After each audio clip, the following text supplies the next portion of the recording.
I remember very vividly on my 7th birthday, my dear old mother came and she sat me down and she told me something that I've never forgotten. What she told me is, creatine is great and all, Shay, but if you want to be successful in life, you need prescription meldonium for a heart medication. And I promptly asked her, Mom, what the hell does that mean? And she slapped me for saying the word hell. And that was the end of it. And I frankly had no idea what she was talking about until I woke up this morning. It fully hit me. And I think that does lead us into the topic of today's video very nicely. Now, obviously, I think you guys can tell my voice sounds a little different. I was told that I have a cancerous cyst growing in my throat that's compressing my vocal cords, which is, it has definitely put a hamper on my weekend plans. But, nonetheless, Jack Della Maddalena versus Islam Makhachev. This is a very, very interesting fight. I think that, it's hard because stylistically, I think there's a lot to break down with this matchup. But at the same time, it truly is anybody's best guess exactly what Islam Makhachev is going to look at 170 pounds. Exactly how physically strong is he going to look? Is he going to be sacrificing any amount of speed? Nobody knows for certain. Nobody. So that is, to me, honestly, what makes this matchup the most interesting. Because, when you just break it down stylistically, I think that there are certain weaknesses both of them have against each other. I think there are certain advantages they're both going to have.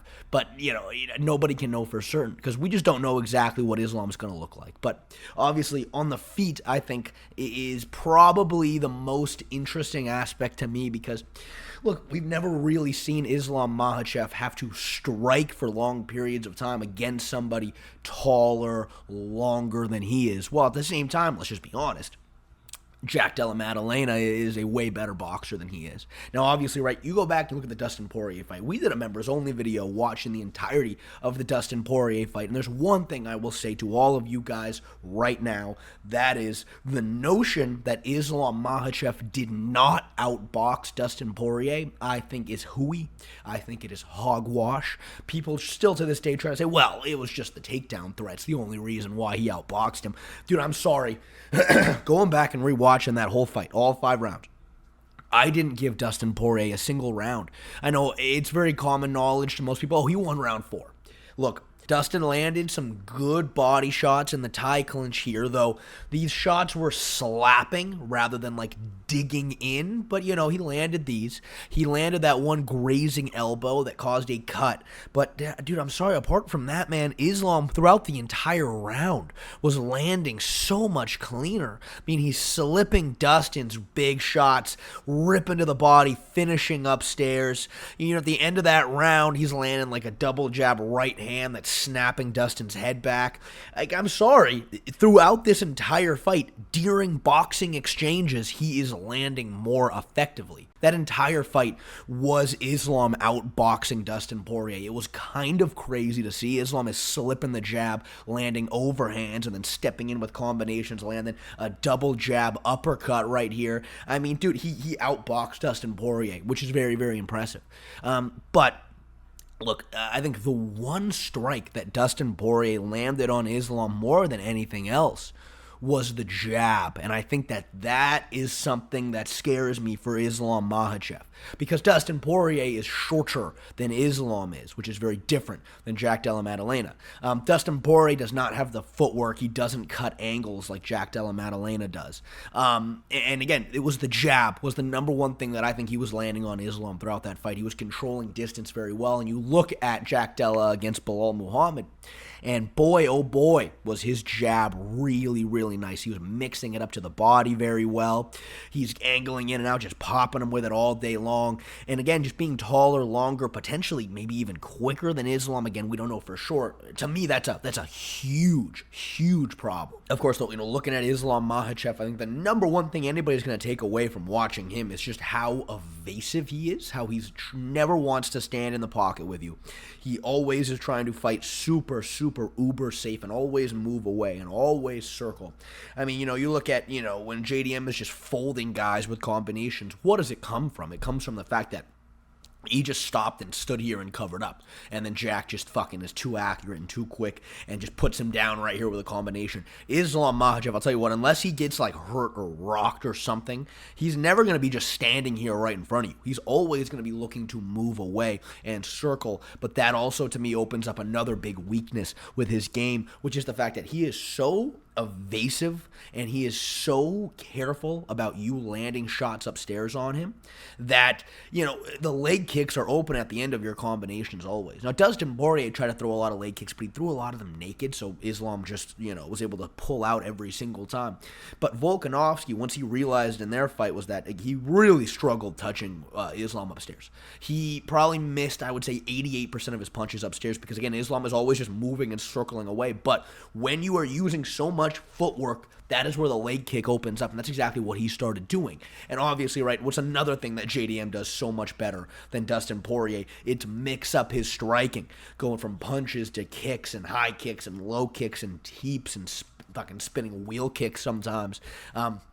To me, the blueprint is pretty there for what Jack Della needs to do on the feet. I mean, controlling distance is number one, obviously, right? We only saw this fight for about a minute, but Islam Makhachev seemed to kind of struggle on the feet, you know, a little bit against Renato Moicano, who, again, taller, longer than Islam, not even on the same stratosphere as Jack Della. And, you know, he was getting caught with the jab here, couldn't really land anything on the feet, though obviously, you know, the fight still ended pretty quickly because of the takedown threat. But Jack Della needs to use his jab, constantly getting his head off the center line, a lot of teeps.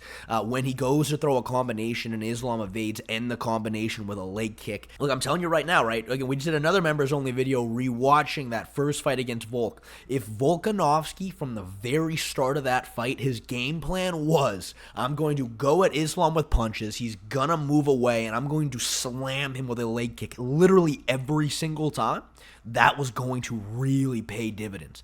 Because he was actually kind of hurting Islam with the leg kicks as that fight went on, but you can tell it wasn't something he was really game planning for. He was landing to the thigh more often than not. Jack needs to be hammering Islam's calf every time he tries to circle and move away. And that's going to really negate Islam's movement. It's going to force him, after a couple rounds, to start getting a lot more stationary.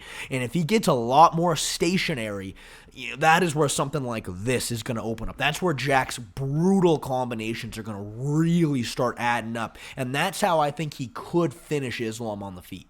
And of course, the other thing about Jack that is so beautiful about his game is the adjustments he made to stop the takedown threat from Belal Muhammad. He was constantly feinting the knee, feinting the uppercut. After he would throw a jab, he would drop his head down and use that as a down block because you can't just shoot into somebody's head. And that ended up working throughout the fight. When Belal would begin pressuring with punches, Jack would let go of his high guard, which is what was getting him taken down against Gilbert Burns. He would start relying on head movement and have his hands ready for underhooks and frames. And he just kept catching Belal in the middle of shooting with underhooks, or, you know, he was shooting into his head, like we mentioned earlier. You know, again, you know, at the time, everybody was like, well, Belal just didn't shoot. Well, he did shoot. He shot 11 times. But, you know, the reason he didn't shoot more was because of all of these roadblocks that was in his way. I mean, he saw all of this. You know, he's feinting the uppercuts, he's feinting the knees, his hands are down for underhooks. Belal just didn't see the openings to shoot because, you know, pretty much every time he tried, it was getting defended very easily. Now, Islam Makhachev on the feet, I think there is such a solid game plan for him here. I'm telling you guys, you guys are going to be surprised by this. There is a game plan for Islam that I really think can give him a huge chance of winning this fight on the feet. But before we get into that, I want to take a quick second to thank the sponsor of today's video, DraftKings Sportsbook. Guys, this weekend we have a massive, massive UFC event between Jack Della Maddalena and Islam Makhachev, and they have a phenomenal offer for all of you guys. If you're a brand new customer and you make just a $5 pick, if you're right, you will get $300 in bonus bets. Listen, guys, take it from me. When you have just a little bit on the line and you believe in your fight IQ, there is just no better way to enjoy the fights. But if DraftKings Sportsbook is not yet legal in your state, do not worry. DraftKings is your one-stop shop for all things daily fantasy, where you can catch in on all the fun and have a shot to win cash prizes. Again, brand new customers, use my promo code MMASHAY, make a $5 pick, and if it wins, you will get $300 in bonus bets. That is code MMASHAY, only at DraftKings Sportsbook. We're going to assume that JDM is going to want to implement a lot of these same strategies, right? Have the underhooks ready for takedowns. Put your head down for down blocks. So what I'm going to tell Islam is, we're going to move forward with punches. When Jack starts lowering his hands, expecting the shot and relying on head movement, or when he lowers his head as a block, we're going to throw high kicks. As soon as he lowers his head like this, we're just ripping a high kick on him. Even if he's got both hands up, we're rattling him with the high kicks just like that. Belal timed this perfectly one time, but he only did it once, but you see, he landed it fairly clean. If Jack, as soon as he starts lowering his hands, expecting a shot for underhooks, that is where we throw the high kick to force him to get his head back up. Head movement doesn't work that well against high kicks. Frankly, this is something that, Khamzat Chimaev kind of used, a little bit against Dricus du Plessis. He would snap a high kick and then shoot just to keep his hands up and not allow someone like Dricus, who, again, is just so big and so physically strong, to get underhooks. Because, in that fight, the one time he finally got an underhook, he was actually able to reverse the position. He just never got it the entirety of the fight prior. The hard part about this game plan is that I don't think we've ever seen Islam be a super, super high-level kicker. Obviously, right? The 5'5" Volkanovski has never defended high kicks well. We even saw that the first time that he fought Islam with a full camp. The openings were there, but Islam just wasn't targeting it. But obviously Islam's team going into the rematch saw this and went, okay, this is going to be our game plan. And they executed it beautifully in the second fight. But, I think Islam is capable of this. But it's not something that we've really seen in the past be used to a super high level against somebody, who's going to be taller, longer, maintaining distance so well. But again, I think that if you can threaten JDM with these high kicks, it's going to keep his hands up. And if it keeps his hands up, that is where the takedowns are going to open up. But, again, overall, just skill for skill, I do think that JDM is a much more talented striker all around. Again, it's just they're on different planets when it comes to footwork and angles and combinations and, timing. But, still, I think that Islam is skilled enough that he could replicate this game plan. Though, again, I would give JDM the edge on the feet unless Islam executes this perfectly. But then, obviously, right, if he does execute this perfectly, what it's going to really open up is the takedowns. And that, to me, is where I do think Islam has an advantage in this fight. Not because Jack Della isn't a phenomenal grappler. That he absolutely is. Jack's grappling is insane. Dude, some of these reversals he was hitting on Gilbert Burns, who himself's a really high-level, really fast, quick guy on the ground, was phenomenal, right? Like using a butterfly hook and grabbing Gilbert's shin and flipping him up over and using that to get up. Whatever the fuck this is, I don't even know what to call what Jack did here, but it was pretty fucking crazy. Here's the thing, though, right? Jack, again, what he's so good at is causing scrambles. Scrambles works beautifully against control-based grapplers. Somebody like Belal who wants to wet blanket you or wants to take your back with a body triangle, and that's it. Well, this works perfectly because you're causing a scramble, you're shifting body weight, and all of a sudden somebody who just wants to grab a hold of you, they can't anymore, right? And we saw that when he fought Belal. The thing that scares me, though, is submissions open up during scrambles. We saw this the last time Jack fought a Dagestani in Emiev, right? Emiev gets to the single, uses it to get the body lock. Jack jumps causing a scramble here. They kind of end up in this position. Now, Jack is in a good spot here because he's beaten this bottom hook. But as he gets out and turns, boom, he's in an anaconda choke that was, decently tight. And obviously, Jack's defense here was great. But Islam Makhachev from this front headlock position is goddamn deadly. And, on top of all this, something that has always bugged me is when, obviously, right, everybody loves to compare Islam and Khabib.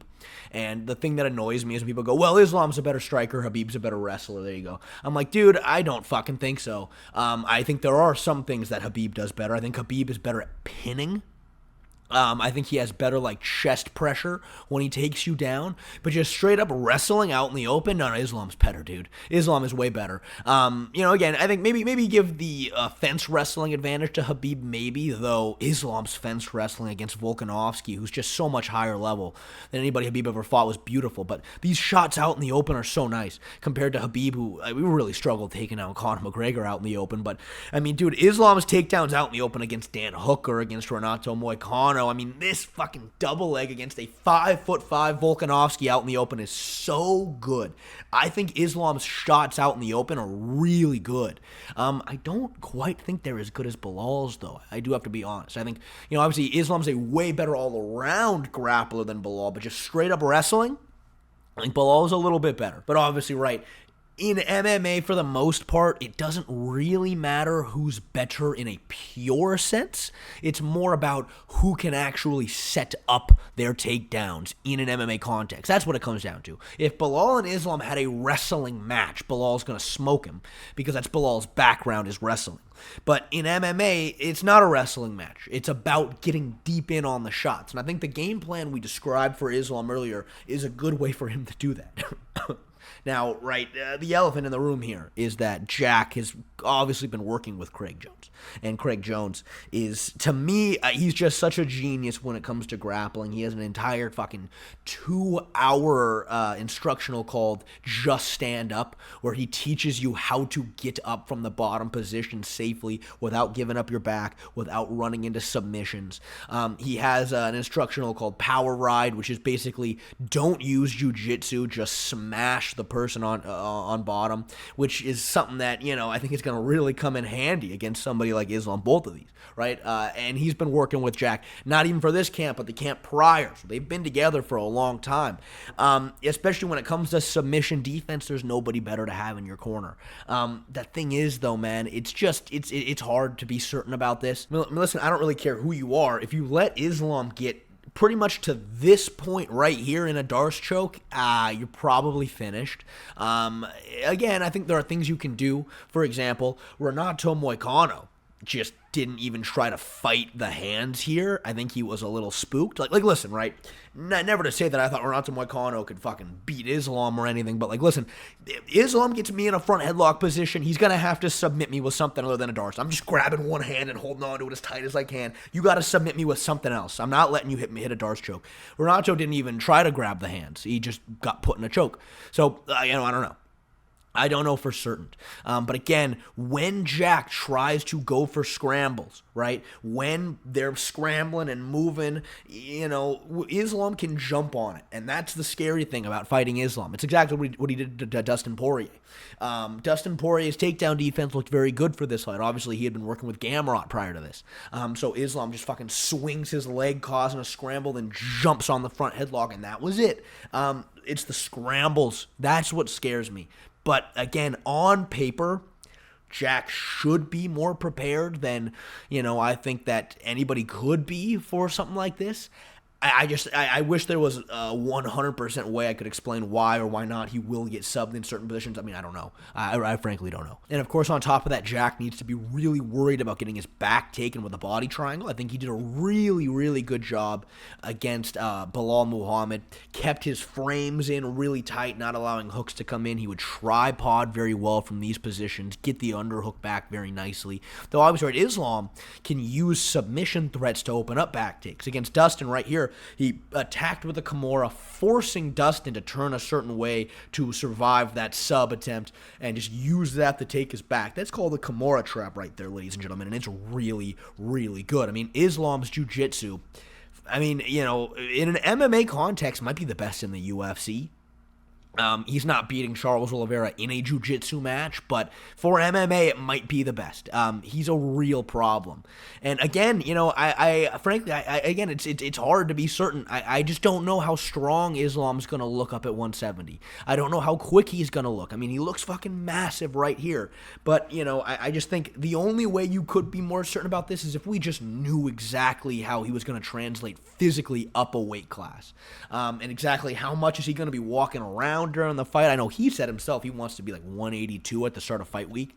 That's pretty light for most welterweights. So I don't know. I really don't know. But I think that stylistically, I'm going to give Jack a big advantage on the feet. Again, I'm telling him, right, we're going to anticipate that Islam wants to stay safe on the feet. He wants to be very evasive, especially when it comes to head strikes. That's just what he always does. So when he looks to move away from you, we're going to fucking hammer him in the calf over and over and over again, try to limit the movement, and then once his movement is compromised, then we're really putting the combinations together on him. On the ground, just fucking listen to Craig. Fucking drill the shit out of Darce and Anaconda and guillotine defenses. Do not let him get the body triangle, and just trust in that. You've spent 8 weeks working on it, I hope, and obviously you had spent 8 weeks prior to that working on it against Belal Muhammad, the back take threat at least.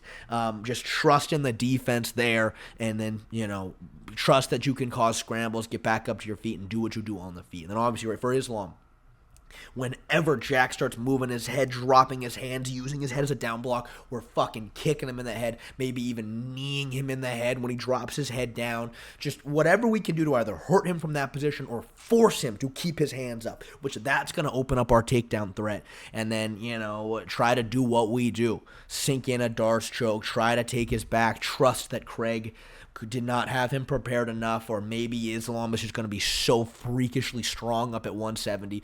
Maybe we realize Islam is a better grappler at 170 than we've ever seen anybody ever at 170. I don't know what he's going to look like, but I think overall that is what this fight comes down to.